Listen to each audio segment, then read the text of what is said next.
O quê? Você ainda não sabe falar dinheirês? Isso é inadmissível. Se você quer parar de passar vergonha na frente do seu gerente bancário ou então na hora de ler qualquer texto sobre o tema financeiro, então fica até o final desse vídeo que eu te garanto que você vai sair daqui sabendo muito mais do que a maioria.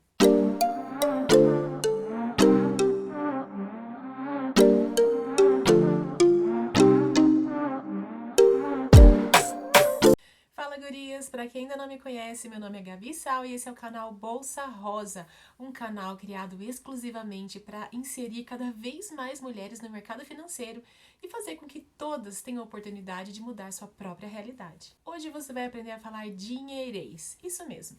É a linguagem, né, do mercado financeiro, aquele monte de palavras difíceis que na hora que a gente está lá na conta do banco, né, ou na hora de abrir a conta na corretora, a gente não sabe muito bem o que significa. Então a gente vai começar aqui com a primeira palavra, que é rentabilidade.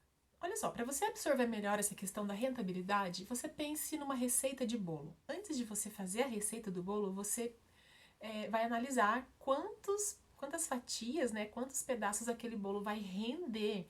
Então, se você tem, de repente, um pacote de bolo, você vai ter um rendimento de, sei lá, 10 pedaços. Se você tem 2 pacotes de bolo, 20 pedaços. Então, a rentabilidade tem a ver com esse rendimento.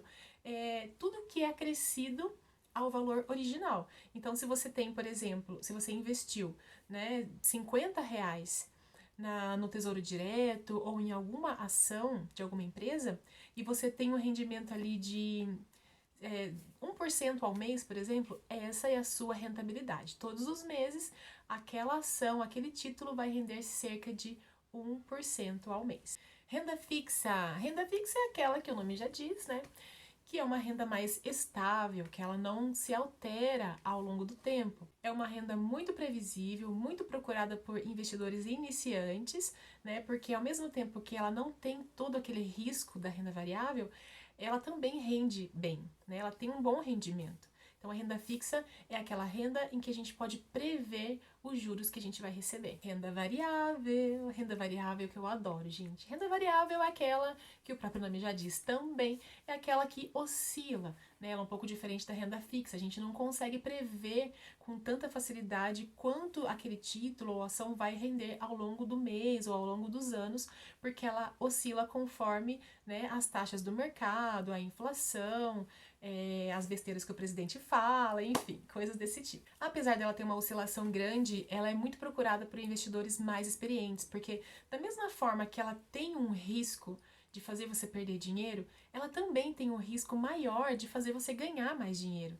Então, se você tem um pouquinho mais de experiência, vale muito a pena você investir em renda variável, aliás, nos dois, né? Fixa e variável, porque assim você diversifica a sua carteira e aí você pode ter rendimentos muito maiores.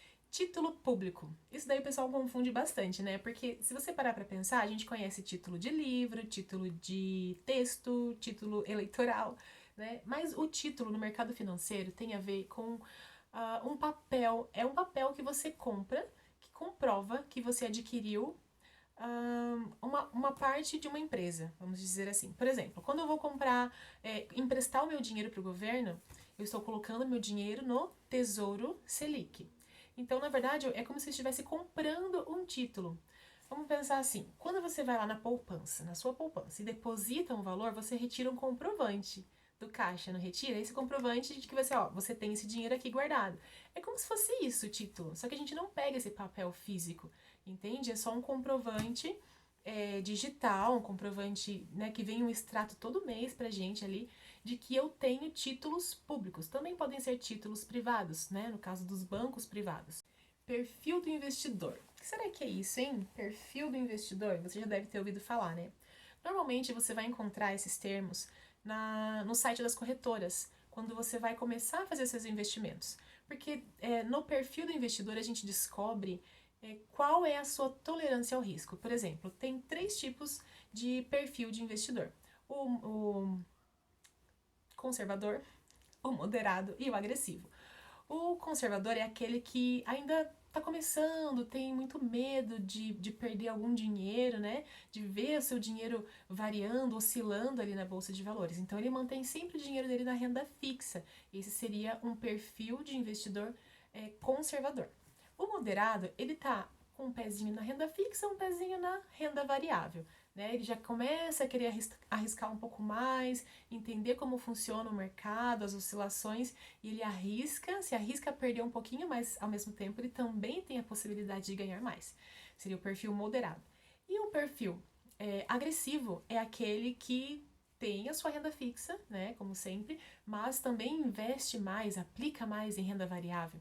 E assim ele também consegue ter um retorno melhor. Só que para isso tem que ter um pouco mais de experiência, né? Ter um perfil agressivo não significa que você tem que ser aquela pessoa maluca que vai colocar 20 mil reais no Bitcoin, por exemplo, ou em alguma ação, né? Ou fazer um day trade em que você pode perder 5 mil reais num dia só. Então não tem nada a ver com isso, tá? Perfil de investidor é uma análise feita para que você possa se identificar qual é a sua tolerância ao risco. Carteira de ativos, adoro esse termo, carteira de ativos. Eu ficava pensando assim, sempre que eu ouvia esse termo, eu pensava na carteira mesmo. E é mais ou menos isso. Se você pensar na nossa carteira, a gente tem vários tipos de cartões, né? De crédito, de débito, tem o. Como é que fala? O vale refeição, vale alimentação. Então, é uma diversidade de objetos que a gente tem na nossa carteira, né? Dinheiro também. Então, a carteira de investimentos, né, a carteira de ativos é a sua diversificação de produtos que você comprou no mercado financeiro. Então, pode ser que tenha ali o seu Tesouro Selic, que é uma renda fixa, você pode ter um fundo imobiliário, pode ter algumas ações, fundos de fundos. Então, quando perguntarem, o que você tem na sua carteira de investimentos? Eu tenho dois tipos de Tesouro Selic e tenho 2 ações brasileiras e 3 fundos imobiliários. Entendeu? Então, carteira, super tranquilo. Já ia esquecendo, uma coisa super importante sobre a carteira de ativos é a diversificação. Aí a gente se pergunta, mas por que eu tenho que ter vários tipos? Eu não posso ter uma só? Se eu ver que tem uma ação de uma empresa que está crescendo muito, eu não posso colocar todo o meu dinheiro ali? Não, não pode, minha filha. Porque da mesma forma que no nosso guarda-roupa a gente tem vários tipos de camiseta, de vestidos, calças, sapatos, várias cores e modelos diferentes, da mesma forma a gente precisa fazer na nossa carteira de ativos. Porque na hora que a gente precisar sair, né? Vamos pensar na forma figurativa aqui. Quando a gente precisa sair para algum evento e a gente quer se sentir bem, quer se sentir, né, com uma autoestima boa, a gente vai fazer as combinações que a gente tem no guarda-roupa, né? Um vestido, um sapato, um acessório legal. Então, essas combinações é que fazem um look legal. É a mesma coisa na carteira de ativos. Diversificar. Quanto mais diversidade você tiver na sua carteira de ativos, mais chances você tem de ter uma rentabilidade melhor e de continuar, né, investindo cada vez mais. Ações. Gente, o que significa, né? Não faz sentido nenhum. Tem sentido? Ações. Enfim, ações são frações. Eu acho que deveria se chamar frações, né? Mas enfim, são frações de uma empresa que abre o seu capital para que outras pessoas ou outras empresas possam comprar essa parte, possam passar a ser sócios dessa empresa, né? E dessa forma essas empresas arrecadarem o valor necessário que elas precisam para se desenvolver, para crescer, né? Para fazer novos investimentos na empresa. Então, as ações são simplesmente fatias de uma empresa, entende? Por exemplo, tem um capital social, né? Toda empresa tem um capital social. Por exemplo, se ela é formada de 2 sócios, cada um colocou um valor diferente ali para que essa empresa pudesse existir. Mas para que ela possa continuar existindo, se desenvolvendo, às vezes não tem aquele dinheiro todo que eles precisam. Então, por isso eles abrem o capital deles, é fracionado, e cada pessoa, né, pessoa física, pessoa jurídica, compra essa ação, um pedacinho dessa ação, ou vários, né? A gente chama sempre de cotas. Uma cota, 10 cotas, 100 cotas. E aí a pessoa que comprar passa a ser sócio da empresa e começa também a receber o seu dinheiro de volta com um pouquinho de juros. Bom, então eu já tinha falado ali capital social, né, que é o dinheiro que é colocado na empresa assim que ela é iniciada pelos sócios. Então, independente se a empresa é feita por uma pessoa só ou por 10 sócios, cada um vai contribuir com um valor diferente e esse valor vai retornar para eles, né, conforme o passar dos meses ou dos anos, conforme for tendo a lucratividade, mas esse capital, esse dinheiro que é colocado inicialmente e que faz com que a empresa passe a existir é o capital social. Ativo e passivo. Esse daí eu acho que vocês já estão espertas, né? Porque a gente já falou sobre isso, tem alguns posts lá na minha página do Instagram também que fala sobre isso, mas não custa relembrar, né? Ativo é toda aquela renda que a gente recebe, tudo que entra no nosso bolso.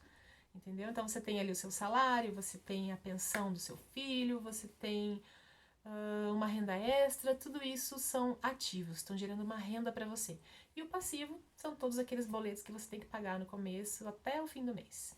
E por fim, a taxa Selic. O que seria essa taxa Selic? Bom, gente, a taxa Selic, ela é como se fosse um termômetro de todas as outras taxas do nosso país. Assim como o dólar é considerado um termômetro de todas as moedas do mundo todo, né? Então, se o dólar sobe, isso afeta a produção mundial. Se o dólar cai, isso também, né, afeta negativamente, positivamente, dependendo do produto. E a taxa Selic, aqui no nosso país, ela funciona da mesma forma. Né? A cada 45 dias ela é analisada, ela é reajustada, mas são micro reajustes, porque ela é muito estável. Né? Então, até por conta disso, é baseado nela em que todas as outras rentabilidades são feitas. A poupança mesmo, né, ela rende menos do que a taxa Selic.